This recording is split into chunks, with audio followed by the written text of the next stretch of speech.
Yeah, what's poppin', guys? You got your boy Andre here. Welcome to another video. So for this video, this is gonna be part 2 of the concept games. So I had to break this up into 2 parts because like these 3 games I'll show you, they're pretty funny. They're also pretty interesting overall. I'll go ahead and actually show you guys the game. I'll go ahead and show you guys the game I lost. This is so far the only game I've like lost playing this deck, and I'll go ahead and show you guys a game for Dragon because I know a lot of people like always ask about, oh, okay, well, what am I gonna play for Dragon? And I know a lot of people also ask me, okay, how exactly do I play this deck versus Dragon? So we'll go ahead and start with the game. Sun versus Daria, generally all matter is versus Runecraft. The same as Daria, straight up just the same as Daria. I just mulligan accordingly because I'm pretty sure Daria is the most popular out of all the 3 Runecraft archetypes. So therefore, you know, take the stuff bet is take the safe bet. All right, so I'm going second. To be honest with you, going second is actually pretty good in this matchup. Although again, you can argue that going first is also pretty good. But I like going second just because like you deny them from going for the Magic Owl, Evolve, Piercing Rune. Like that play is really strong because they get rid of 2 creatures and they spell this 3 times, so they set you up for them to go off on the next turn.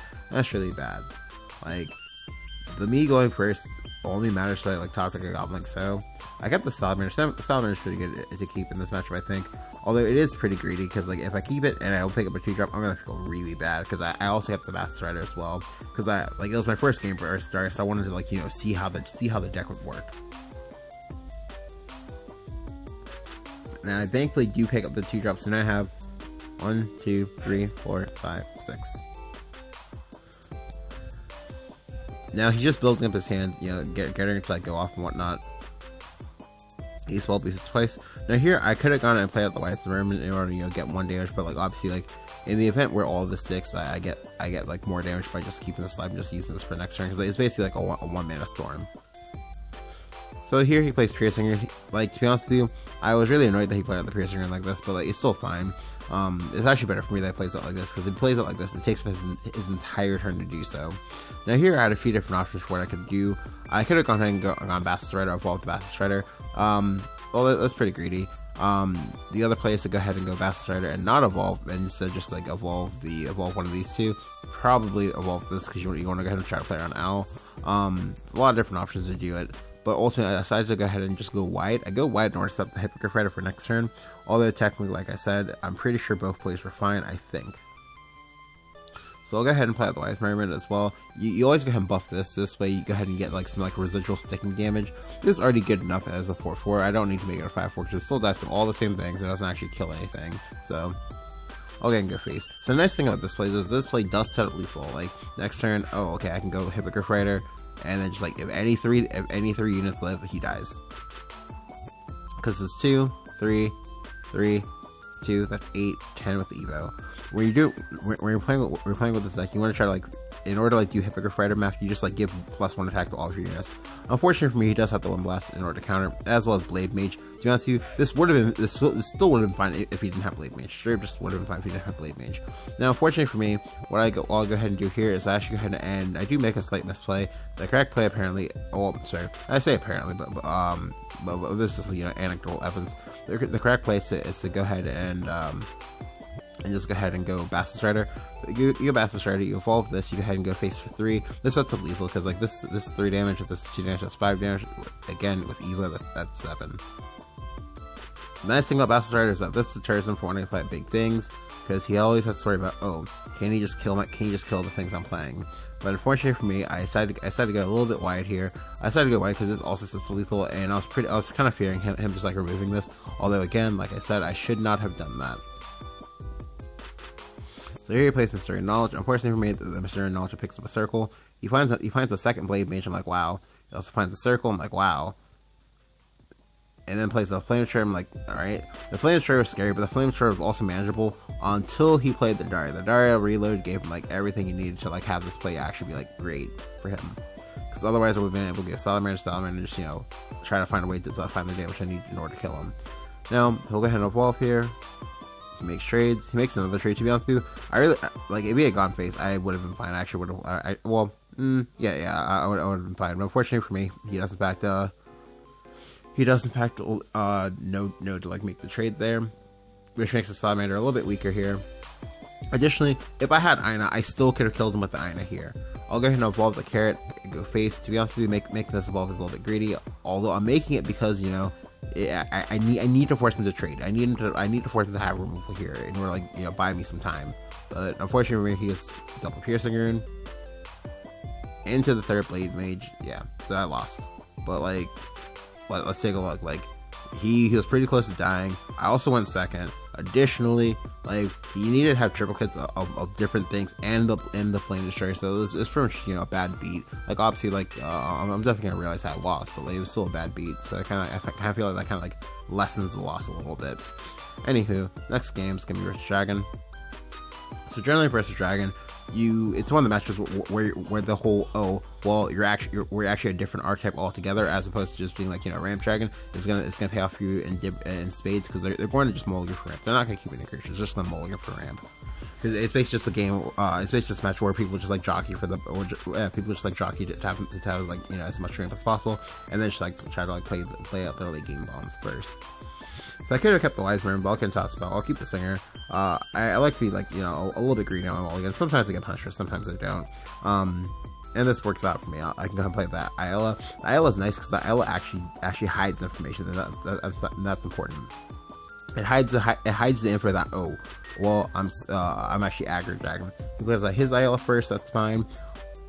Now ultimately, what I'll get him to do is I believe I'll actually going to choose to value the. Yeah, I'll choose to value the Eyfa higher than valuing the Valerial, because I know that I'm probably gonna need this ramp, so I'll go ahead and do it this way. Now I still had a little bit of information, but most likely he can probably infer them Aggro now. That's fine. Or you might like infer them like some like windmills like deck. That's fine too. So here he goes Goblin Breaker Tina. To be honest with you, this surprised me a lot. I was not expecting this at all. I'm assuming he's like trying to attack for people who are playing impartial Strix. That's fine. He also makes the mistake of going Facer. To be honest with you, he should have traded, because like I already showed you two neutrals, which means I'm probably playing even more. So here I actually get to evolve Faria again. When you can evolve Faria and get two proximate, that's, you know, like that's one of your many meal tickets in this deck. So I'll go ahead and trade here. Again, I know a lot of people would have gone face here. I don't want to give him outlets ramp, so he plays Forever here. Forever is a losing play. Forever straight just loses in the game. Like, it heals him for 0. I still have all 3 of these creatures here, so if I have Hippogriff Rider here, he's just donezo. Like, what does he do to Hippogriff Rider? Nothing. Like, he takes 5, 9, 13, 15 with the Hippogriff Rider. So he'd be at 5 here. He'd be at 5 and just like easy picking for me. However, what I can do here instead, let's go ahead and play out my Eyfa. The reason why I play out the Eyfa and then play out the Singer is because I know that next turn what I'm going to be doing is I'll go ahead and I'll be playing Eyfa 100%. So it doesn't matter if I evolve here for face. I don't need to. I need to force him to use a Salamander here. He uses a Salamander. I can slam Eyfa. He doesn't have answer to Eyfa. Eyfa just murders him. So he plays the Stockholm. I'm like, okay, do you have Israfil? You have to have Israfil, otherwise you die. And he does not have Israfil, so he's actually just dead on board. He makes the evolve. He then thinks about it for a little bit, and then realizes that, you know, I have him, you know, again, like dead to rights, and then just concedes. So the big thing about this game is that he chose to ramp, but like you cannot play Fervor in the face of 3 creatures unless you're absolutely desperate, in which case you're probably gonna lose the game anyway. And yeah, like you know, he lost the game off of that. Anywho, for the last game, this is gonna be versus Havencraft. This game I think was the hardest game I've had to play with this deck thus far. Like, it was just, there are no words.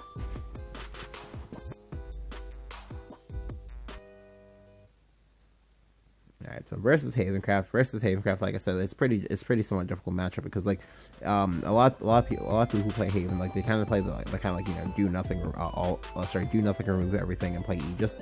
Additionally, some people play Creates and things like that. People also play Dartron, and Haven just naturally has a lot of removal, so it's a really rough matchup.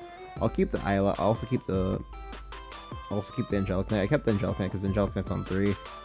This is a match where you want to try to have your Eyfa ramp no matter what, which is why I kept it. And I just kept Angelic Knight because Angelic Knight does actually fill that curve. So I draw more 3-drops. To be honest with you, drawing 3-drops is a little bit difficult. Because he passes on 2, I now know that he probably has removal on his hand. That's unfortunate, but it's one of those things that happens. I did pick up my Eyfa though. Eyfa is actually, it's one of your big money makers here, because it doesn't require a board to go face, and you usually want to try to like do it after you've like made out a lot of tribunals and whatnot. Like when you play the Eyfa, you 100% you always have to Evo it, unless you've accounted for all of the scriptures. I've only accounted for one thus far. Now this turn is actually a big turn, so a lot of people would just straight up just pass. However, the correct play by a long shot is to do what my opponent does here and play out that tribunal. If he didn't play out the tribunal, right, what I would do is I'd go ahead and evolve the singer, you put it angelic knight on top of it, and then play out the goblin, and then from there, alright, so he suddenly takes 4 damage. I'm behind a ward, which means he has to have scripture, or sorry, my bad. He has to have cudgel, or he has to have ancient lion spirit, or he has to have tea time in order to get through that. Even if he gets through that, like, he still takes a lot of damage on his unit. I can then go ahead and just keep doing each and every turn, just keep like evolving units into his face if I want to, and then so he doesn't come back from that. Alright, now this turn, another big turn. So a lot of people, they would just like gone 2-drop and nothing, but you have to go 2-drop evolve and then play the second 2-drop. The reason why is because we want to try to we need to skip next turn. We just need to skip. We need to skip the next like mana break point. We need to be at 7 mana as soon as possible, ASAP. So here he plays the Princess Snow White into Grimnir. He then evolves the Grimnir. Now this is unfortunate. This is one of the few times where I've been punished for the whole, oh, I'm not playing Angel Lord, I'm actually playing Angelic Knight. Because now what I have to do here is I have to do a Mega Feels Batman play. If I have to go ahead and go Angelic Knight, evolve one of the Angelic Knights into this.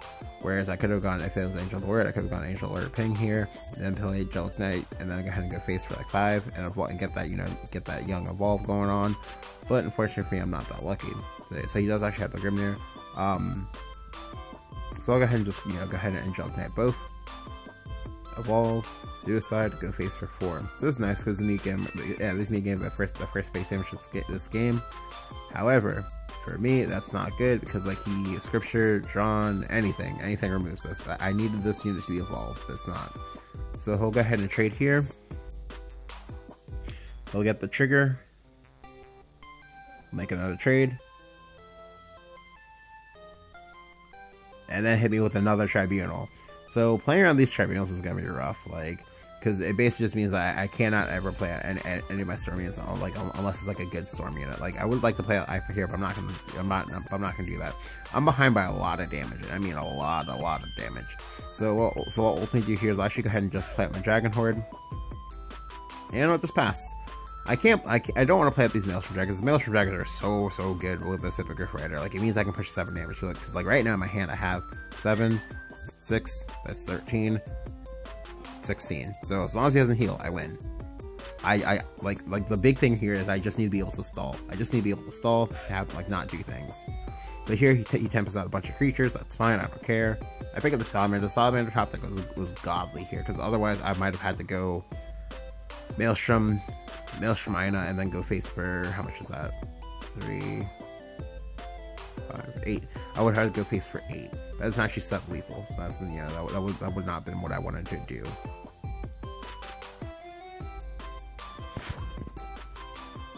But I still do it anyway. The reason why I do it anyway is because ultimately I realized that I need to be able to set up lethal this turn.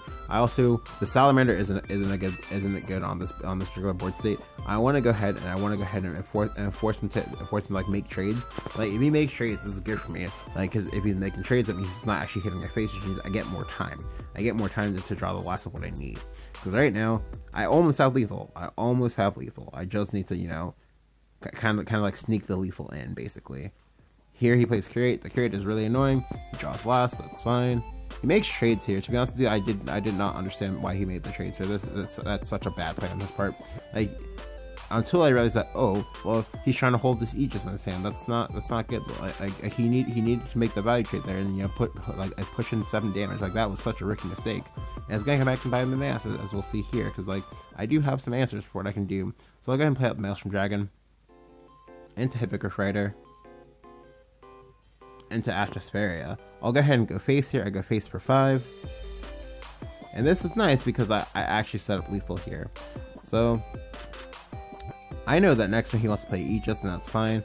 What I can go ahead and do is, because I'm still at 20, alright? I'm still at 20, he has to make trades into both of these, because if he doesn't, he has to worry about dying. That most likely what's going to happen is that right, so he does it, right? Then I go ahead and play my Eyfa. My Eyfa will be a 6-5 with the, it'll be a 6-5 with the Evo, 7-5 with the Angelic Knight, and that just means I need to top deck 2 damage, that's all.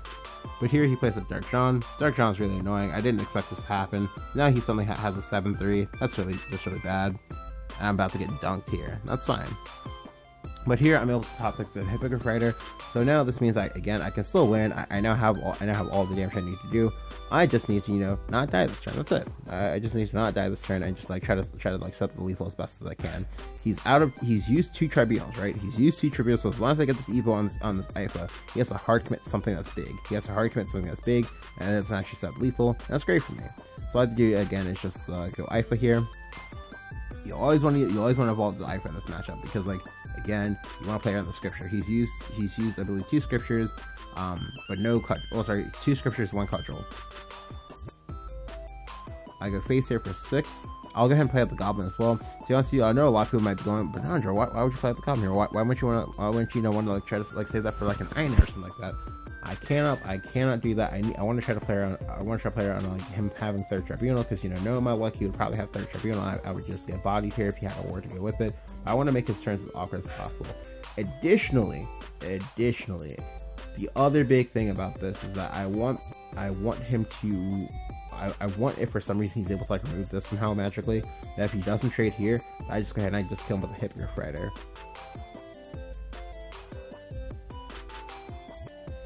Now, worst case scenario for me would be if he plays like Heavenly Knight like this, and then goes face like for 7.